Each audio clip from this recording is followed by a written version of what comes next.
बुध आणि बृहस्पती कथा। आटपाट नगरात एक राजा राहत होता। त्याला 7 मुलगे आणि 7 सुना होत्या। रोज एक मामाभाचा भिक्षा मागायला यायचा, पण सुना म्हणायच्या, आमचे हात रिकामे नाहीत, म्हणजे आमच्याकडे आहे पण आम्ही देणार नाही।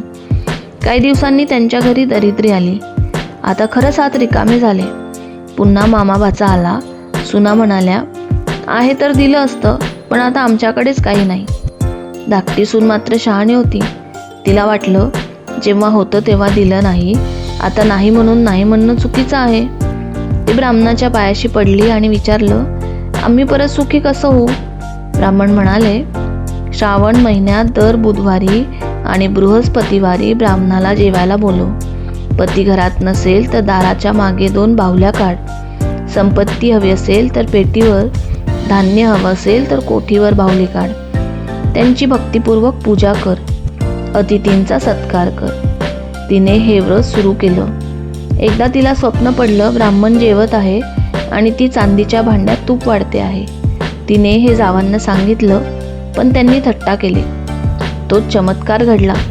तिचा नवरा प्रवासावर होता, तेव्हाच त्या नगराचा राजा मेला। नवीन राजा ठरवण्यासाठी हत्तीला माळ देऊन फिरवले। जिच्या गळ्यात माळ टाकेल तो राजा। हत्तीने 3दा तिच्या नवऱ्याच्या गळ्यात माळ टाकली, मग त्याला राजा बनवलं। राजा झाल्यावर त्याने आपल्या पत्नीला शोधलं। ती कशी गरीब झाली आणि तिने व्रत कसं केलं हे ऐकलं। त्याने ब्राह्मण भोजनाचा मोठा थाट केला आणि तिला चांदीचं भांडं देऊन तूप वाढायला सांगितलं। ब्राह्मण खुश झाले। जावांनी हे पाहिलं आणि तिचा मान वाढवला। मुलं बाळं झाली, घरात सुख परत आलं। या कथेतून आपणाला शिकवण मिळते की धर्म, दान आणि अतिथींचा मान केल्याने संकट दूर होतात आणि सुख समृद्धी मिळते।